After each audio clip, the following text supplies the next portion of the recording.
Yes, that's right. It's the inevitably nonsensical, yet hopefully enjoyable, After Movie Diner. If you enjoy the show and have pursued the recommended treatment from your medical providers, why not support the show on Patreon?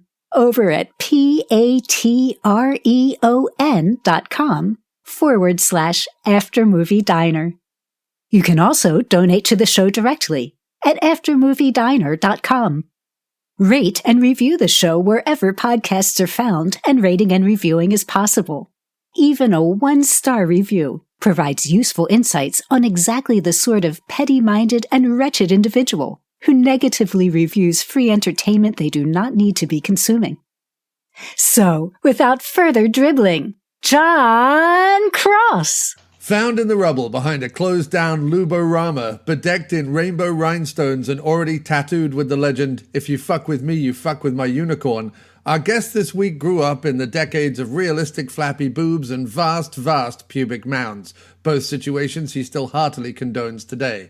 These were also the perfect interests to allow him to win the seat of first selectman of a few tanning salons and massage parlors in one of the slightly less waspy neighborhoods of a random town in Connecticut. From this seat of power, he was able to see the laundromat, the Cuban deli, and right into the bedroom window of a Mrs. Respectfully Endowed who teaches third grade but has the standing and prominence of a pole dancer from Bridgeport. They would later often be seen around the town discussing the finer points of Danzig lyrics and imitating some of the more outlandish performances of Gigi Allen, before the press started asking questions, especially about our guest's vast collection of cute cat sweaters, and the two lovers had to part ways and halt any more romantically problematic defecation shows. Since then, he has wandered the country helping retrieve kids from wells, pets from trees, and breasts from blouses. They know his name internationally as El Ponderoso Mapache. Some online may know him as Moe Von Helevete, but to me he will always be either Little Mickey Shortcakes or Moseph Porne. Sir, it is an unrivaled pleasure to have you back in my ear crevices again. How are you, Ducky Poos? It's creepy how accurate much of that introduction really was. Yeah, I told you, let's never talk about my ex-wife. Let's never talk about the political aid that you did defecation shows with in Bridgeport. Bridgeport. Well, no, she had the prominence of a pole dancer from Bridgeport. We don't know that that's where she's from, though. Trust me, she was from Bridgeport. It's funny that of all fucking movies I know we haven't even started talking about that, right? But it just makes me laugh that of all fucking movies that we ended up choosing, we choose the one that prominently features Connecticut, like fucking soup to nuts, the whole fucking thing. Yes. And constantly, if it's not Virginia, it's Connecticut, but it's fucking Connecticut. Yeah. Oh, and the way that Cusack and Spader so perfectly filled the roles of two young 20-something douchebags from the Northeast. It's true, yeah. Although, Cusack couldn't help at certain points to be like, well, I think in this scene I need to be in a Ramones t-shirt and a black leather jacket, just to show the Cusack fans that I'm still very much Cusack. Right, exactly. And very much Cusack could be the name. Very much Cusack. Doug, if you're listening, and if you wanted to do a podcast about watching every John Cusack film, that's the name. Gotta go. Very much Cusack. So we are rounding up and puttering out with Sleazy Spader Springtime. This will be the last one we do because really there are no more films left. I am like Alexander weeping for there are no more worlds to conquer. Because apart from a sort of kid role he did in a movie called A Killer in the Family and a couple of like cameos that he's done in shit recently like The Homesman, I have basically watched and damn near covered every single James Spader feature-length starring motion picture. The only ones I haven't done are the ones we are finishing out with now, and ones that I felt just had already been talked too much about. Right. And I still hold out hope for like a one-off episode on Secretary, but I'm trying to get the right co-host, and it's proving difficult right now. So I was going to say, it's definitely not me. No, anyway, so yes, we are talking about the Connecticut Heavy. Let's just call it that. The what did I say in my chat to you? It was like rich white elitist scumbags, the movie, which is so accurate. Yeah, I mean that's although ironically, since this is Sleazy Spader, he's the least sleazy character in the movie, which is so fucking weird. I know, it was so disappointing that apart from a moment of looseness at the beginning when he's still with the senator's daughter, and you see him with her ravenous to reveal his befreckled ginger body. It's always funny to me when they try and like Spader's sexy in clothes, don't get me wrong. Like in clothes, you totally understand the appeal of Spader. But in the few movies where he's got his pasty ginger New England chest out, his, you kind of go, yeah, I think at that point is where a woman would be like, oh, and make some excuse and leave. Yeah, sort of like anytime I'm with a woman. No, say it ain't so, Mo. It's okay. I don't mind. Come on now. Any woman would be crazy not to be berserk with lust for you, sir. I can't roll my eyes hard enough at that. But really, yeah, like you were talking about, he really only has like one particularly sleazy scene, and then you find out like almost immediately it's revealed that like he's just saying hurtful things because he's hurt. Yeah, and that's the scene where he's getting ready to propose, and we don't know that. Yeah. And she's breaking up with him. Yeah. And he the way he delivers the line, "Nobody said anything about marriage," is super sleazy. And then it's immediately ruined by him revealing the ring he had in his pocket. And it's funny because just the other day I was talking with our mutual friend Gary Hill about the movies White Lightning and Gator. And obviously at the end of Gator, Burt Reynolds, who directed the thing, makes it so that his character essentially loses. Like his character doesn't get the woman. Lauren Hutton goes off to New York. Right. And Gator drives back off into the swamps. Now, you understand that everyone within a 350-mile radius wants to do horribly dirty things to Burt Reynolds. So he's not going to be devoid of female company. Right. But he literally, at the end of the movie, says to Lauren Hutton's face, like, I love you. And she goes, I know, but I'm going to New York. And you're just like, oh, well, it's like that. I watched that movie the other day, which sort of effectively, even though Burton did it to himself, effectively neutered Reynolds, like in my eyes right there. Right. Yeah, and then I watched True Colors and I'm like, wait, I get that they're playing against type maybe, but you're going to de-sleaze Spader this close to the end of Sleazy Spader Springtime? I mean, I have to say, Mo. Well, back in 1990 when they were filming it, they definitely said sometime in the distant future. Sometime in the early quadrant of the 21st century. Past the year 2000. Yeah, right? They're going to be like, the year 2000 is 100 years off. What are you talking about? Because in 1990, the year 2000 felt like 100 years away, right? Yeah, which is ironic because even now in 2024, the 1990s feels like it was 5 minutes ago. That's because they're back, baby. The 90s are back with a vengeance. We've had the 80s for like the last 30 years. Now we're going to have the 90s for the next like 20 or 30 years, I think. Oh, fucking kill me now then. Fucking hated the 90s. Almost everything about it, especially the fucking music. Yeah. God, I don't get how people swoon over the 90s. It was so fucking bad. There were some good things about the 90s. Yeah. Early 90s, like party hip hop. Sure, that was fun.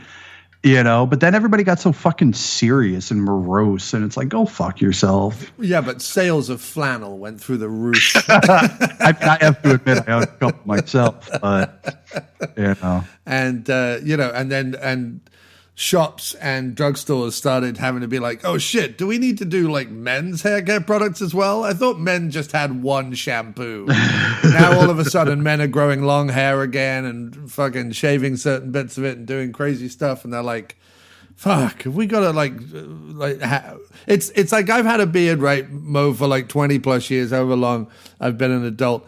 I've had a beard, and yet it's only now that you're seeing like beard care products on the shelf of like a CVS or whatever. It's true. And so, yeah, that's what I'm saying is the drugstores are always behind, I feel like. Anyway, I don't know why we went there, but anyway, the 90s, flannel, long hair, Eddie Vedder, and and those things, and obviously the formation of, in your eyes, the worst sex romp franchise in existence, American Pie. Yeah. Do you know there were like 9 movies of that fucking thing? Yeah. I actually just found that out the other day, and I'm like, this is insane. Like they went on, they did the American Wedding, I think it was called American Wedding movies, and then there were weird spin-offs, and like I'm sure there's a Stifler's mom sex tape out there somewhere. Yeah. But, well, there was the 4 with the original cast. Yeah. The first 3, which ends with a wedding, and then they have Reunion, which is the 4th one with the original cast. Gross. And then you've got the Eugene Levy slumming it before Schitt's Creek becomes a thing sequels, which are all sort of like National Lampoon style. You know how like National Lampoon ended up doing, you know, a bunch of very, very low rent sex comedies in the 90s and 2000s, often almost all of which are better than the American Pie movies. Right. And all of which have a cameo from Corey Feldman.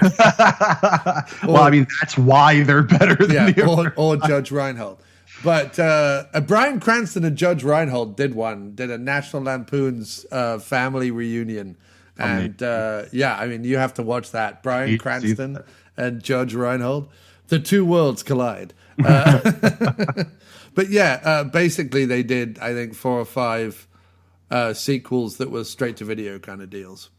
And I think Eugene Levy's in at least 3 of them, which is just depressing. Well, I mean, he had a slump there for a little bit. You know, and he also did a Mary Kate and Ashley fucking movie, so you know. Yeah, look, a paycheck's a paycheck. Like I don't ever get mad at actors for doing those movies because, like I said, a paycheck's a paycheck. You can't get mad at somebody for wanting to get paid. But you can get mad at Spader for not being sleazier in this movie. Yeah, exactly. Have we even mentioned what the movie is? Let's do that right now, Mo. All right. Well, I presume people have read. The movie we watched was Mary Kate and Ashley Olsen. Yeah, a New York Minute starring Mary Kate and Ashley Olsen. Eugene Levy. With Eugene Levy. And that was the Wasp way of pronouncing his last name. Oh, it's Sleazy Spader springtime. Welcome to the show. Oh, it's a Sleazy Spader springtime. I want you all to know that if you please, there's James Spader Sleaze and it's got nowhere else to go. So loosen all your blouses, give your nose a damn good blow, 'cause you know we're gonna give you what for, politely, because it's 2024. Sleazy Spader springtime show. Oh yeah, it is 2024's Sleazy Spader springtime show.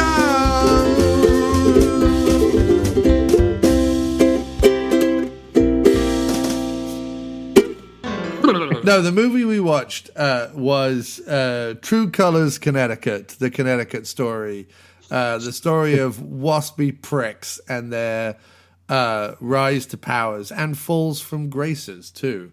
It's essentially a story of Cusack is a hot-headed lad from the wrong side of the tracks who's looking to get in with the white elite by any way possible, faking it till he makes it and taking every dodgy deal along the way.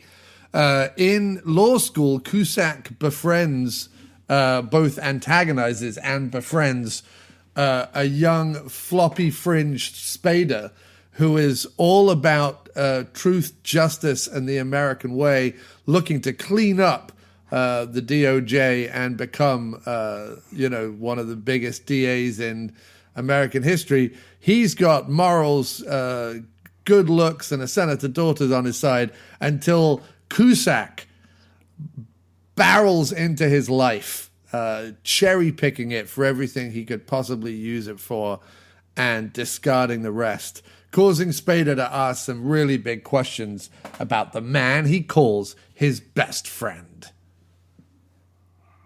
That was fantastic. All right, good night, everybody. Yeah. That just came off the top of my head. That was just, I just rattled that off, smooth as a silken cucumber. I'm sure that wasn't written at all. It wasn't. But it did help that I just watched this movie. Because if I watched this movie yesterday and was talking about it today, I would have forgotten every single thing about it. That's become my MO too. Like if I'm watching a movie for a podcast appearance, I watch it the second before I start recording because I've already forgotten so much about this movie. So yeah. And I finished watching it less than a half an hour ago. So tell me, where do we know Imogen Stubbs from? From having an amazing name. I honestly don't know. Like so I watched it with Fawn, and she said she knew her from somewhere, but I didn't recognize her.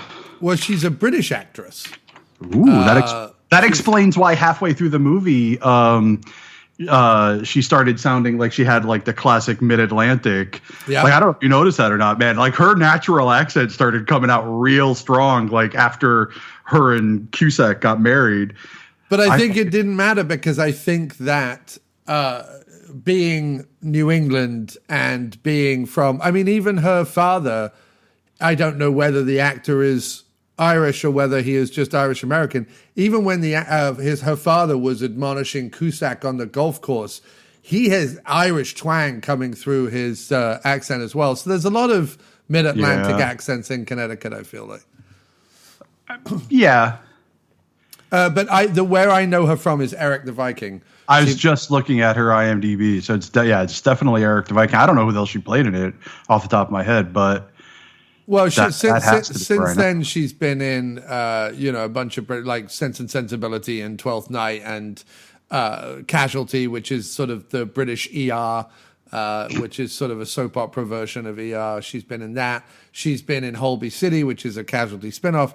And she's been in both Doctor Who, The Crown, and Midsummer Murders. That, Mo, is the 2000s trifecta of British actordom. If you've been in Midsummer Murders, Doctor Who, and The Crown.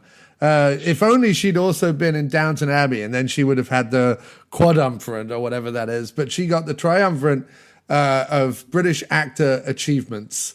Back when I was growing up, Mo, you had to be in Casualty and The Bill. That was the two things.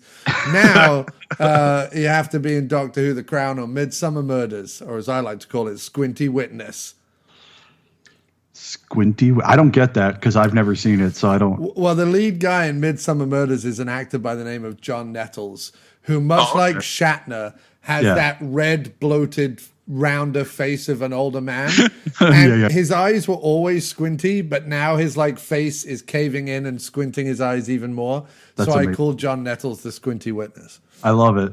I don't know why, but that just is what it is. No, it works. So that's where she's from. And what did we think of Imogen Stubbs? Because this was sort of one of her first American movies, and I didn't know what to make of her. She was fine in the role, I guess, but nothing. Yeah. She's nothing to write home about. She was fine. Right. That's about the end of it. She has a couple of moments where I really enjoyed her, like on the day that, like when she finds out that John Cusack had blackmailed her father and she smacks him. I'm like, ooh, yeah, okay, I like that. That was some British theatrical slap training from way back. That was prime right there. And then there's a great moment where immediately afterwards she storms out of the room, and I don't know why, but Spader does this weird kick up with his leg. Like I think he's trying to avoid tripping over a chair, but it's so small and in the background, and they could have easily done a take two on that and just not had that happen, but I kind of love that they kept that in. That kind of fucking cracked me right up. But that's the only standout performance that she really has in the movie. She has a couple of like quiet what's the word I'm looking for? Contemplative. Yeah, contemplative, yeah. You know, moments where like she's kind of realizing what a bad guy what a scumbag he is. Pete is his name Pete? Yeah, Pete. Yeah, but it's sort of weird as well because towards the beginning of the movie, so we talked earlier about, so she's with James Spader's character, Tim Garrity, at the beginning of the movie. Right. And she is Senator Stiles' daughter.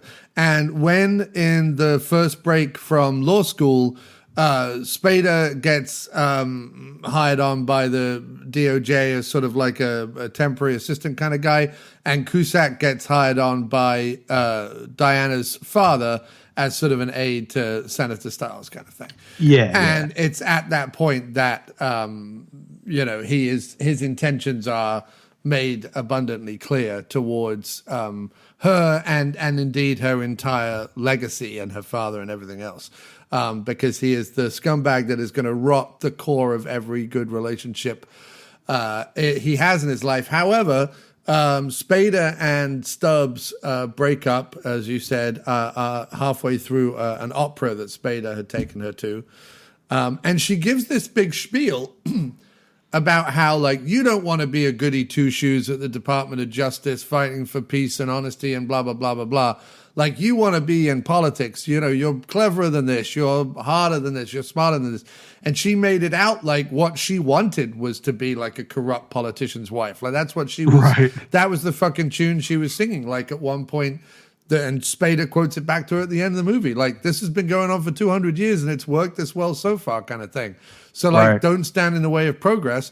So she dumps his ass, goes off with Cusack, is there when Cusack signs with a mobster to, like, run his political PAC, essentially, his fundraising, blah, blah, blah, played by Mandy Patinkin. Mandy fucking Patinkin. Yeah, who gives them their swanky by-the-ocean house to run his campaign out of. And instead of being like, wait, I thought you were going to be like honest and true and stuff, she sort of goes along with it. So I don't really understand, other than she's a bit of a sex pot and maybe Cusack stops giving her nightly rub and tickles. I don't know why she suddenly goes against him, because isn't he doing everything, not only everything her father had to do, but everything he said he was going to do to get where he's going? He is doing, like, beat for beat everything that she told Spader that she wanted him to do. Right. And for some reason, it's not okay when Cusack does it. Right. Female double standards, am I right? But I feel like by the end of the movie, even though it's not implicit, my feeling is that she is going to be crawling back up Spader's drainpipe within the next few weeks. Oh, yeah.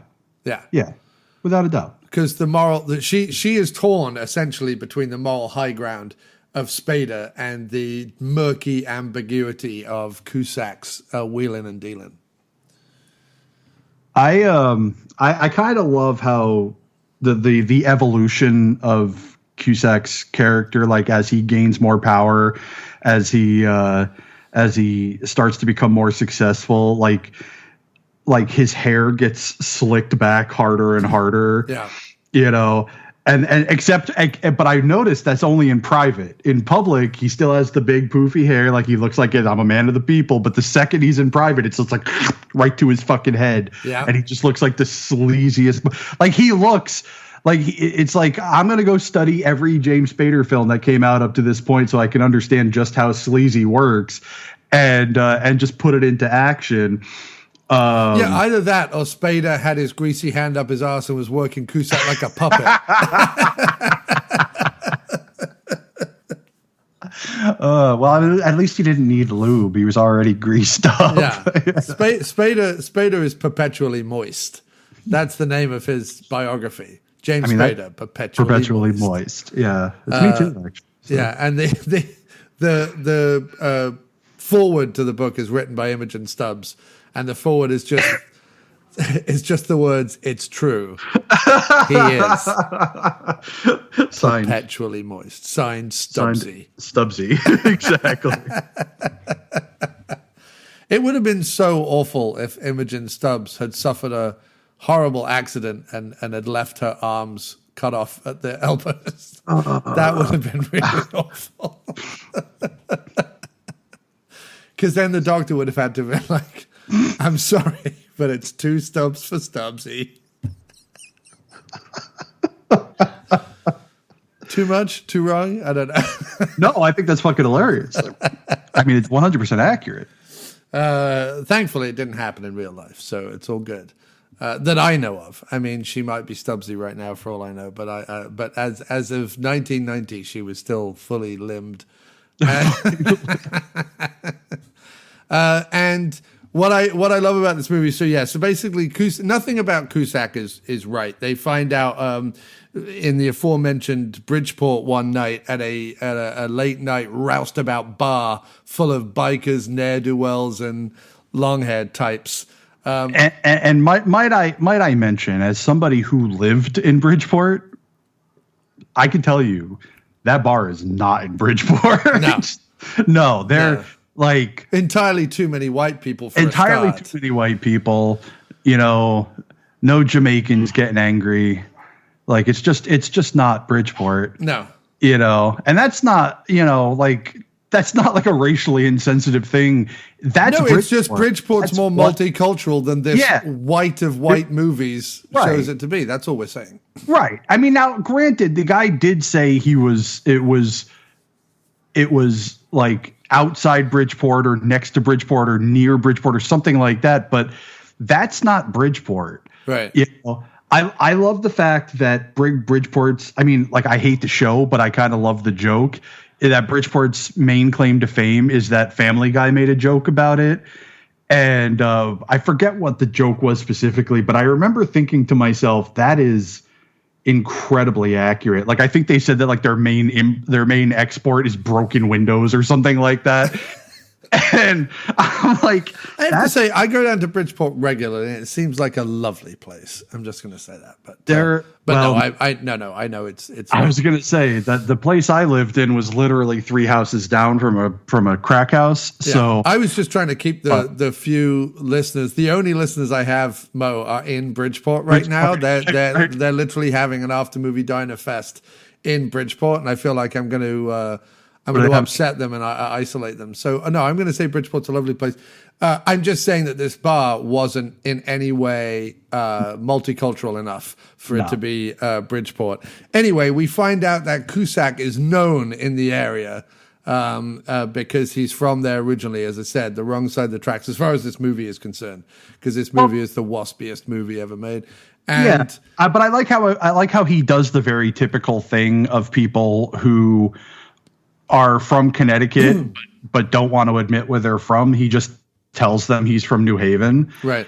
Which, like I can understand being a little, embarrassed of being from Bridgeport, because Bridgeport is kind of a shithole, but like being from New Haven is nothing to be ashamed of. New Haven's a great city. Right. I spent a good chunk of my adult life there. I loved it. Yeah, I'm a big fan of all Connecticut towns. Moe's opinion on Bridgeport does not represent that of the After Movie Diner or Diner Inc., the subsidiary of the After Movie Diner, wholly owned in part by ABC, Universal, Fox TV. But anyway... Who asked us to review this movie? No, they didn't. I stand by my point, but okay. What I loved about the movie reaches peak elite waspy white bullshit when it's revealed. Cusack reveals to Spader at the top of a ski run that he's been nailing his ex-girlfriend Diana Stiles on and off for a year. And Spader, in order to teach Cusack a lesson, the only way a white man can teach another white man a lesson is basically to go down a slightly harder ski run than they were prepared to go down. And the two of them duke it out on the slopes like true white men do. Me and Fawn were making the joke the entire time. It's like, oh, is Spader gonna Sonny Bono him? Yeah, right. I mean, he kind of does. He gets to a point where there's a cliff drop off, and he waits till the last minute, the absolute last second, to tell him, "Hey, no, wait, stop!" And then he tumbles down the whole thing. Yeah, Cusack getting his way again. Right. Well, yes, it gets Cusack out of having slept with his girl. Right. And it gets Spader, because Spader calls the airlift guys or whatever. He calls the paramedics. He gets away with almost trying to kill his friend. So he considers them equal after that. Yeah. And what I think the only thing this movie really lacks, I think where you could have got maximum sleaze from both Spader and Cusack, is at that pivot point in the end of the second act, beginning of the third act, when we find out that Cusack has completely shoved Spader aside, gone above their friendship, fucked him over, lost him his job, like completely did all this just to further himself with a known mob criminal in John Palmieri, the Mandy Patinkin role. When Spader finds that out, yeah, he, goes undercover for the Justice Department and he fucks up Cusack's career and blah, blah, gets Mandy Patinkin arrested, et cetera, et cetera. But I feel had it gone more like Grindhouse, had it gone more Death Wish or, that kind of, had Winner taken over at that point and finished the movie off, and Spader had gone like full demonic sleaze energy to get Cusack, rather than just pretending to be his friend and catching him on camera.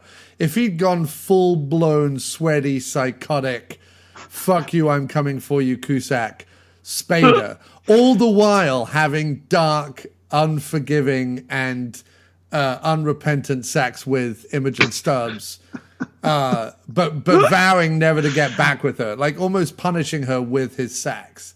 It's funny you would say punishing her, because my brain immediately went to like a Punisher Warzone style. Yeah. He comes in, there's all these goons, and he's got to blow them up, and he works his way up the floors of the hotel, killing gangs of political scumbags along the way. That's how this movie should have ended. Yeah, then he finally gets to Cusack and he throws him on a fire, and he says, "Let me put you out of my misery." Yeah. That would have been fucking amazing. I would have applauded. Taken a cock-shaped bazooka out of his backpack and fired a giant dildo into Cusack's neck, flipping him off the balcony, landing him upside down, dead as a doornail in the pool below. Just a giant, and it's as he rolls around, the vibrator is still buzzing in his neck. Just flubbing in his neck. And then Spader scoops Stubbsy up under his arm and swings out off the hotel, landing in a soft top convertible and then driving away. Even better, he lands in John Cusack's red car from earlier in the film. Yes.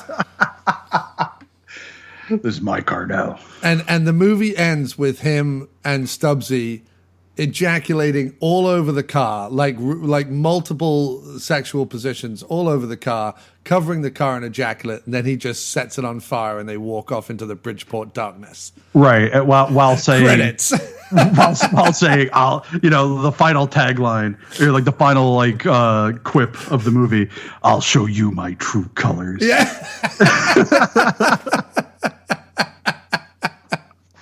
Fuck you and your true colors. That's how I would have ended the movie. Brilliant. Instead, it ends in a much more pedestrian way, in the sense that Spader gets the better of him, but then regrets it immediately. Yeah. That's not very sleazy, Spader. No, he should be relishing in it. He should be rubbing his hands together and excreting juices from his gill flaps. He should be rubbing his hands together, but his cock is in between them. Yes, exactly. Yes. So I saw I've said this on a previous podcast, but my wife got me a great shower curtain for our downstairs bathroom that has all these old black and white horror movies on, all these posters on them. And in one of them, and I forget what the movie is, it's something like The Undead something or other. But the quote on the poster is he's an empty shell with possessed by a lustful fiend. And my line about Spader forever has been now he's an empty shell possessed by a lustful fiend. And I've just realized that the lustful fiend that dwells within Spader looks like Gwildor from the Masters of the Universe.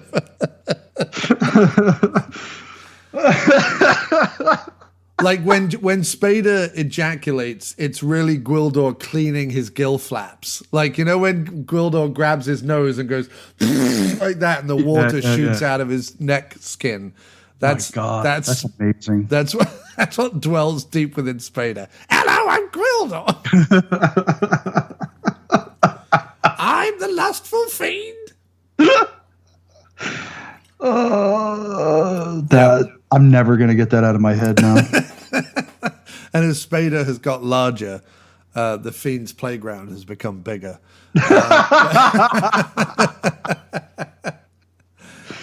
But yeah, so what I have to say about the movie is, I mean, it's definitely a little slow going and a little long, but it is pretty well written. It's very well acted. And I think, the only thing that I think because it plays stuff pretty straight and pretty realistic. And I know why it does that. It does that to make its political points and its condemnation of the status quo and everything else. But it almost plays it too straight and lacks some of that 90s thriller energy. Now, well, I mean, you can kind of forgive it for that because it's still playing with the 80s rule book, you know, and like serious dramas like this in the 80s were pretty straight laced. I mean, like, sure, the action movies were way over the fucking top and the comedies were raunchy as shit, but the dramas were pretty straight laced. It wasn't really until into the beginning of the mid 90s when you would start to see that change, which is how it is in every decade, really. Right. But I mean, if you think of this, it's sort of one step removed from St. Elmo's Fire in the sense that St. Elmo's Fire does at least have political, you know, you have the Judd Nelson characters going through the politics and initially Emilio Estevez is wanting to be a lawyer. He changes that obviously during the movie. But even in something like St. Elmo's Fire, the reason why it continues to be watchable is not the searing realism, but the occasional flights of, and I don't mean fancy, but the occasional like melodrama it imbues itself with. Yeah, this is definitely lacking melodrama. It's lacking a Demi Moore locking herself in a frigid room and claiming she's going to kill herself by freezing herself to death. It's lacking giant pink murals of nondescript like Billy Idol clones. It's lacking a sex scene on top of a coffin while Ali Sheedy wears pearls. You know what I mean? Like that's what this movie is lacking. It needed just a little juice for the goose, if you know what I mean. Just a little juice for the goose. I don't know where that came from, but I fucking love that. A little juice for the goose. For the goose. Just spooning. I just needed it to ladle on a little oil onto the back of the duck. That's what I'm saying. You know what I mean? Oh yeah. Yeah. It needed some basting for sure. Yeah, it just needed the things to be, and I get it. There's the big fisticuffs that they have around the room that gets a pretty melodramatic at the end, and you know whatever it is. But in general, like Cusack should have picked up a chainsaw or something. Like it should have gone a little darker. You know, one of them needed to lose a finger. You know what I mean? To say the least. To say the least. Yeah. Yeah. You know, I mean, I do like how at the very end, you know, but I hate how goddamn relatable it is to modern politics. But Cusack giving his acceptance speech at the end, of like that his speech because he won. Trying to get out ahead of the story. Yeah. And how, like, because as we've learned over the course of the film, that he will say or do whatever he needs to do to get the people on his side. And there's no analogy to that in modern politics at all. Right. Nobody at all who's running for president currently. But that's neither here nor there. But, like the fact that it starts to work is like you start thinking to yourself, shit, like he might actually succeed at this. And then that's where I get thrown out of the reality of it because he doesn't. Right. Because if this was today, he would. He would get away with it. Well, also, it's interesting because you look at politics there, as you say, and nothing has changed. But the most telling line in this whole movie that I think was really the crowning achievement of the script was the scene where the father shits on him on the golf course. Basically, right. the father realizes that Cusack, like, if he doesn't back Cusack, that, Cusack's going to reveal shit about him that he really doesn't want revealed. Right. He's only got the one term left. And so he resigns himself to being like, fine, I'll put you on the ticket, but that's all I'm going to do, kind of thing. And at one point, best line in the movie, and I actually think that Cusack's retort to the line wasn't nearly as good, but at one point, the senator says something along the lines of, he's like, why do you even want this? I've never even known you to have an opinion except for like the food that you eat, kind of thing, or something, or like right. where we eat dinner or whatever. And that was the most telling thing, because the one thing this movie doesn't explicitly show you, and there's a reason for it, is that he's not a Democrat or a Republican. He's just whichever way the wind will get him into power, kind of thing. Right, yeah, exactly. So it's not a movie about Cusack standing up and espousing his views or opinions or his whatever. It's meant to let you know, well, look, I'll go whichever way I'm told to go by the people who are going to give me the money and the power and the, whatever. And right. That's what rings true to me more than anything. That's what rings true to me about this movie. And also probably the saddest line in the film, because you're like, right, Cusack isn't doing this because he has these great ideas or opinions for the future of America. And he's not necessarily doing this, for cash in hand rewards. He is doing this for sort of the power and influence and, breaking the law, and the criminal activities he can get away with in this position. Right. And he is the only politician, quote unquote, in the film who they don't show you his political affiliation. Right. Because there's that Senator Steubens guy who they specifically state is a Republican. Yeah. And then Stiles, the guy who he's working for, is very much a Democrat. Now, because he wins in a Connecticut district, you might think that maybe he's a Democrat, but the district that he wins is the richest district in Connecticut, or as they call it, the Gold Coast, which makes you think Stamford and all that area, right? Yeah, Stamford, Greenwich, Darien, yeah. Which makes you think, oh, well, he could win that as a Republican too, but they don't tell you. You're right. They don't tell you because it doesn't matter. It doesn't matter at all what his political affiliation is, because he doesn't care about politics. This isn't a political movie. No. I mean, which is fucking hilarious. It's all about politics. It's all about the inner workings of politics, but it's not a political movie. It doesn't have an opinion. It doesn't have ideology. It doesn't have an agenda other than, gain power and earn influence, not earn influence, but, gain power and influence. Right. That's all that matters. Right. And therefore equates both parties with the same underhand practices, which we also know to be true. Completely true as well. And interesting to see that the the older generation are portrayed by, you know, the Republican senator who's all over some female lobbyist and, you know, cheating on his wife or whatever. And then the Democratic senator who's desperately trying to hold on to, you know, a smidgen of his beliefs while also going, well, it's also about how I end my time in, like, what's my legacy? So, yeah, okay, there's the beliefs. He says I've had to play hardball. I've had to learn where the line is, et cetera, et cetera. But also, he hates the fact that his last decision has to be backing Cusack, if nothing else, to just try and keep his legacy, the narrative he wants his legacy to be. Right, exactly.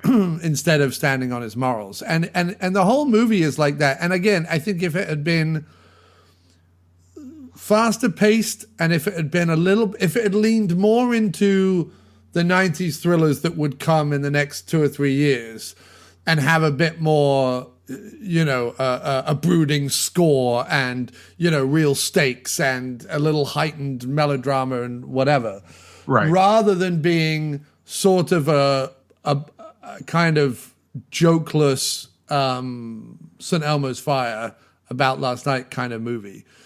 But it is also interesting to say that, you know, along with some incredibly frivolous movies, the Brat Pack or the Brat Pack adjacent actors did at least try where possible. And I'm thinking of, you know, this movie and St. Elmo's Fire and About Last Night and even Bad Influence and some of the others. They did at least try and tackle some topics back then. It might have been in a idealistic way, but they did try and tackle some serious, like, coming of age questions that you might have. Like, this is very much like a what world do I want to live in kind of movie. Right, exactly. I just think that its audience of 20, 21-year-olds were probably too young for it at the time. I think it probably makes more sense for you to watch it in your 30s and your 40s once you've lived through it a little bit. You know what I mean? Exactly. But, you know, fair play to them for trying to do it. I just think, as I say, at 1 hour 50, it's a long old fucking movie, and it doesn't have the dramatic, operatic flair that I quite like films like this to have. And I think that would have given Spader a better opportunity to flounce it up in the third act. Right. Yeah. No, this movie, the biggest thing that this movie suffers from is being 20 to 25 minutes too long. Yeah. You know, that's really it. Like, even the fact that they don't ever unleash Spader and let him go full Spader is fine if the movie wasn't almost 2 hours long. Right. You know, I saw that runtime and I'm like, oh, this is going to be rough.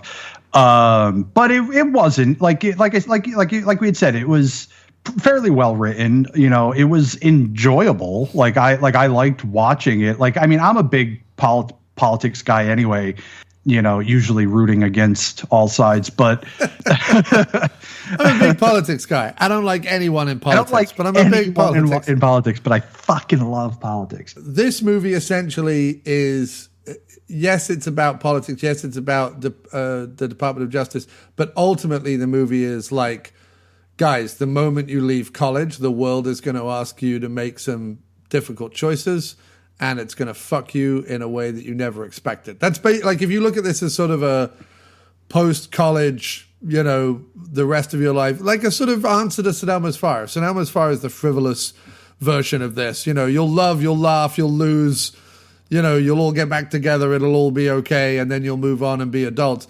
This is the, no, the moment you get out of college, life's going to fuck you as hard as you can imagine. Yeah. Yeah, because like both of these, I mean, what's fucking hilarious is both of these guys went on to have their dream careers, you know. One of them wanted to be in the DOJ. He got into the DOJ. The other guy wanted to be a politician, have influence and power. He became a politician, had influence and power, you know. And they both still kind of got fucked, right? You know? Yeah. It's a very, I mean, it's realistic in that terms, but it's also a very pessimistic movie, I guess, in that regard. My favorite part about it. Yeah, exactly. Realistic pessimism, I guess. The The only other thing I would say about it is if there is a trend, having watched a lot of Spader films, if there is a trend in Spader films from his most popular to his most B-tier movies, it is to do with like the undue influence of a friend and or male person in your life. So whether it's this, whether it's a bad influence, whether it's the one that we did last week with Matt Perea, Shadow of Fear, it's all to do with, a lot of Spader films are to do with that one voice in your life that you shouldn't listen to and yet is undeniably desirable. You know what I mean? You know you're heading into Dante's Seventh Circle of Hell, but there's a little titillation about doing so why not, kind of thing. Yeah. That's sort of the running theme throughout his filmic career.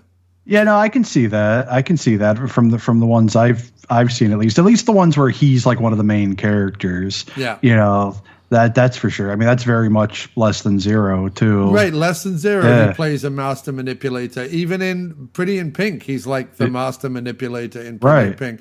And it's funny because he sometimes plays the role of the manipulator and sometimes he plays the role of the manipulatee. But in both senses, the movies tend to be about the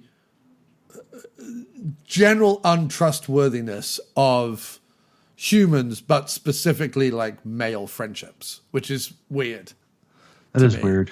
I feel like maybe Spader and John Jr. fell out or something, and he had to like all these movies were a way of him, because didn't he used to hang out with John Jr. when he was like a big Kennedy friend, I think Spader was back in the day.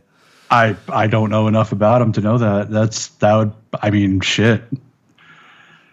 But it's funny, though, because it's not like he's the one writing the movies. They just happen to be movies that are... he's the one picking them, though. Yeah, true. I feel like, as I look back on a Spader career, I feel like there's been some genuine choices made.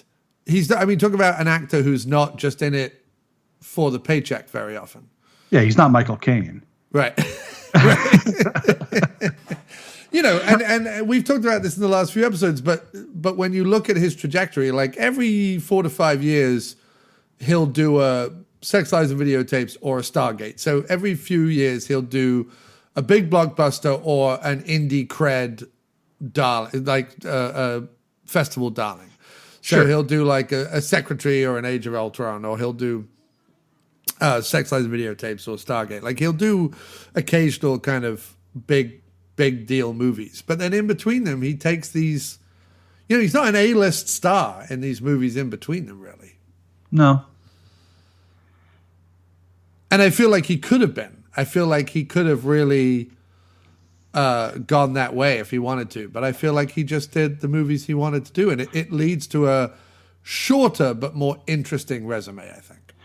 Well, that's the thing about Spader, though, is that Spader's almost exclusively the anti-Michael Caine, you know, because Caine will say yes to everything. Right. You know, he's the man who famously missed the ceremony where he got an award for Hannah and her sisters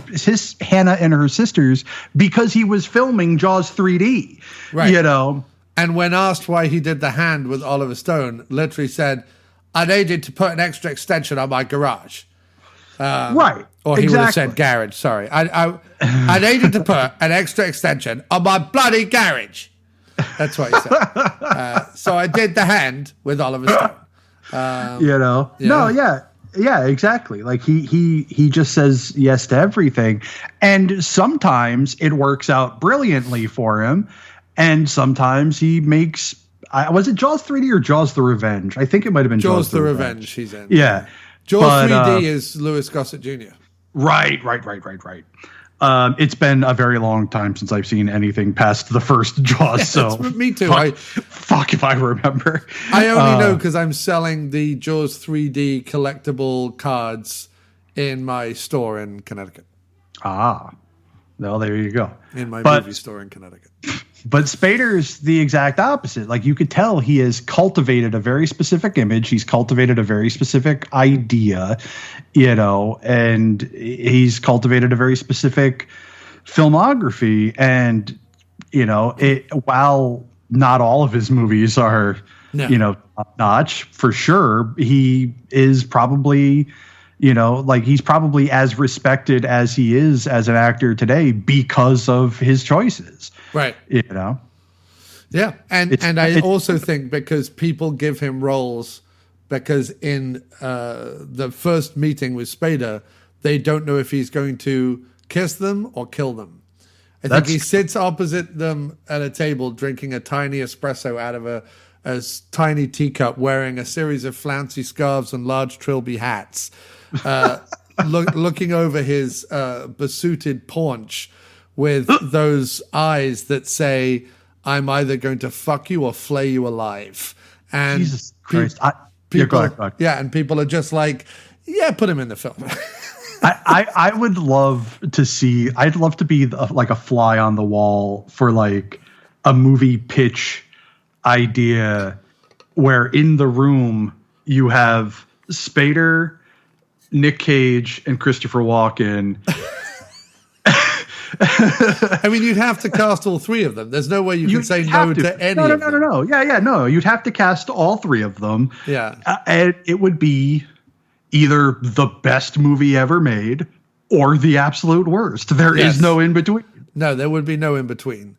But what would be the movie of the three of them sitting around? So wait, it's Christopher Walken, James Spader, and who was the third one? Fuck, what did I say?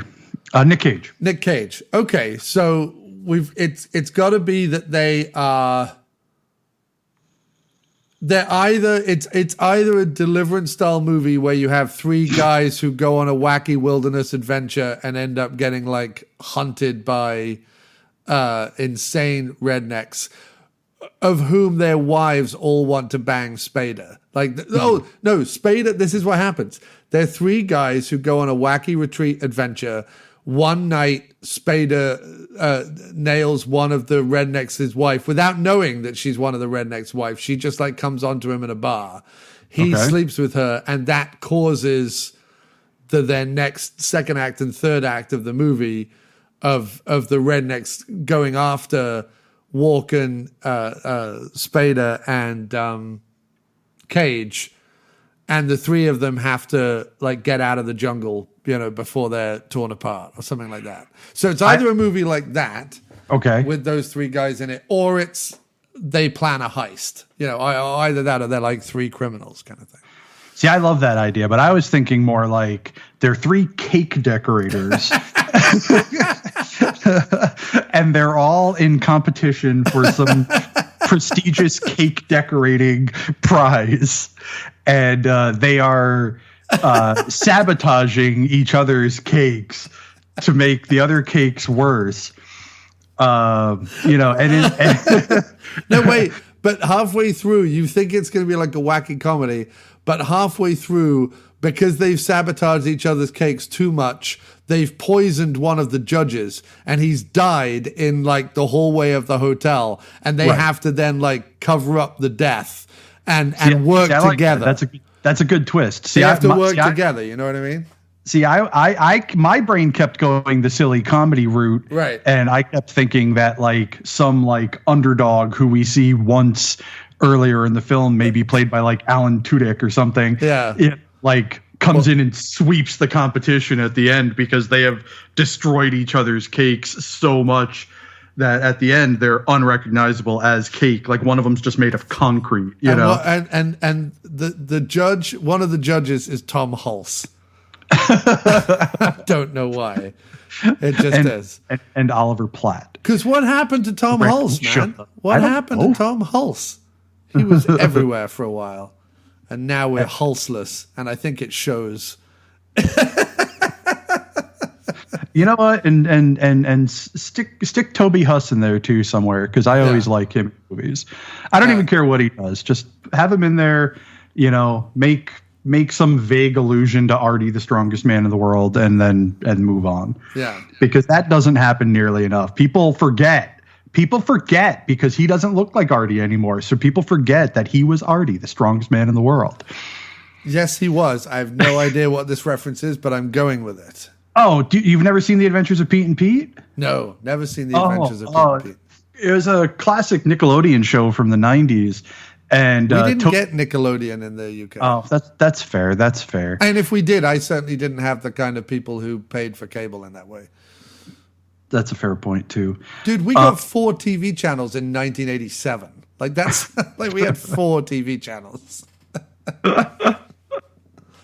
Anyway, it was just a show about 2 brothers who were both named Pete. It was a goofy comedy. It had all sorts of, crazy cameos from people. Like Iggy Pop played one of the kids' dads.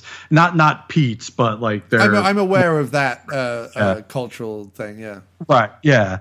And Toby Huss, who just randomly shows up in things now.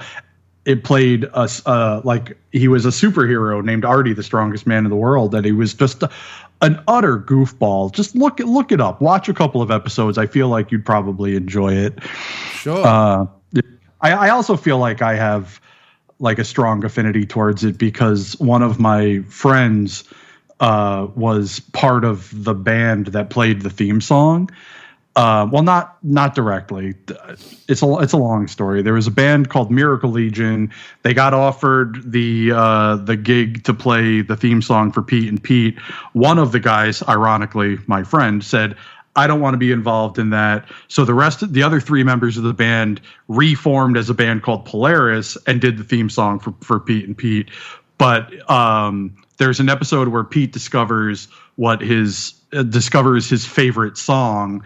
And the band, it's like a garage band, and the band who's in there is Miracle Legion, like all 4 of them. So it's always funny to me when I see that episode because I'm like, oh, look, it's Ray. wearing a goofy hat, playing songs to Pete in a garage. Talking about, I think you said something about hair at a certain point. Maybe you didn't. Maybe I just thought I heard hair, and it made me go to Paul Guilfoyle's hair in this movie. True Colors, his mullet is absolutely. He plays the senior aide to Senator Stiles. See, I thought that was clever because they make reference to it in the movie, and I had already said that to myself before. I'm like, this guy seems like he was a hippie like 10 years ago, right?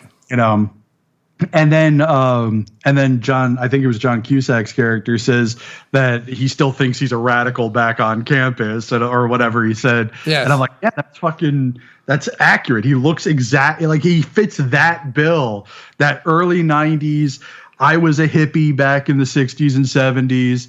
Now I'm working for the man, Right, with the long hair and the mullet.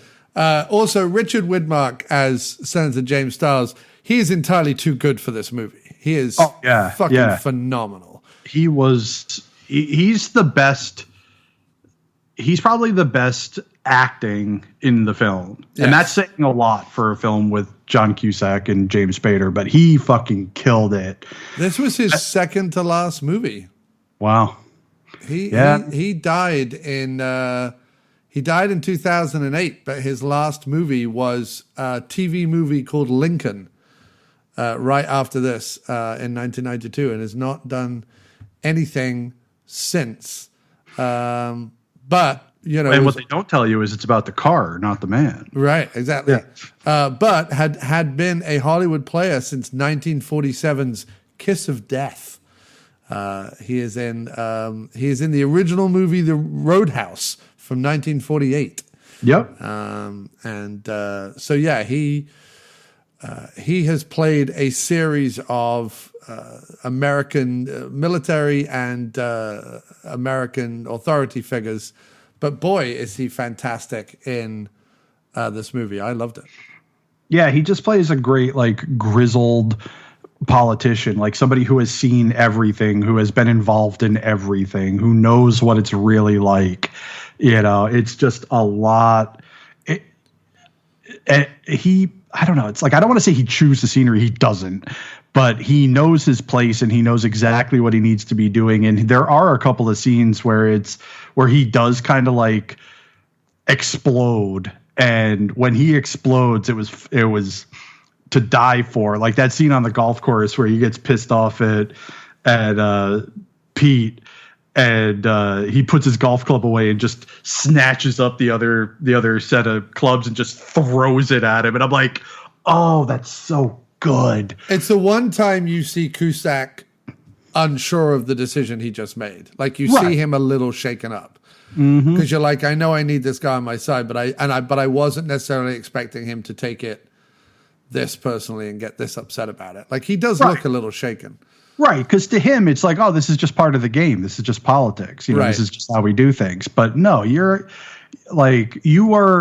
was playing that game that Cusack plays throughout the entire movie where he says what he wants without saying what he wants.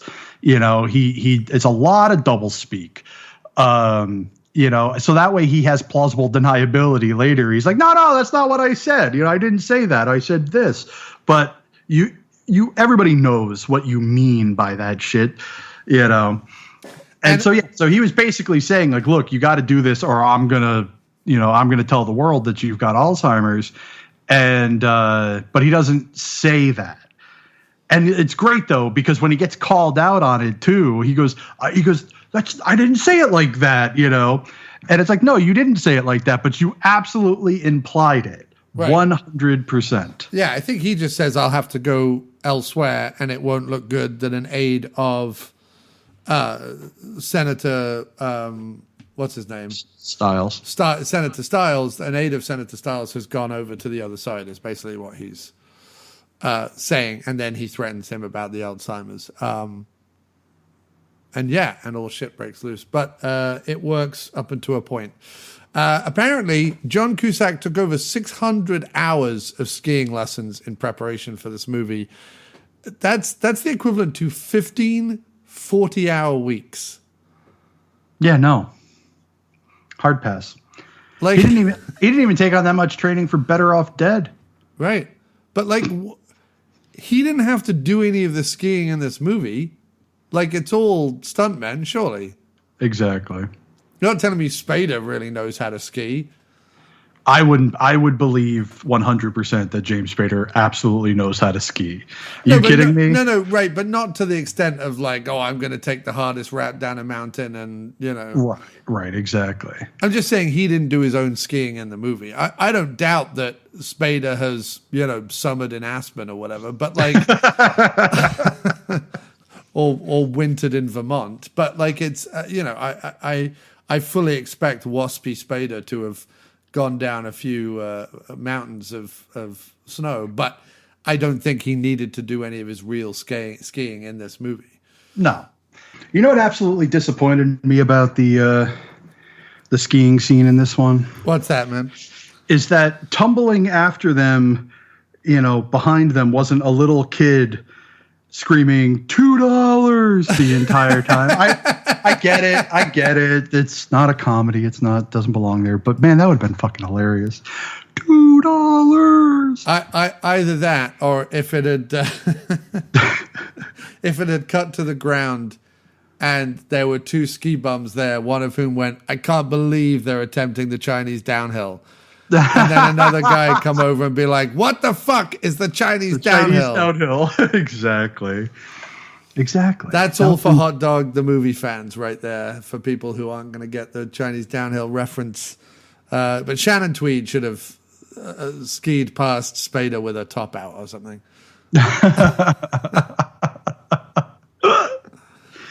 Because it did. It suddenly became fucking ski school for a minute. You know what I mean? Like it suddenly became Hot Dog the movie. It you know, because the music kicked in as they were going down the mountain, like some late 80s synth rock, like as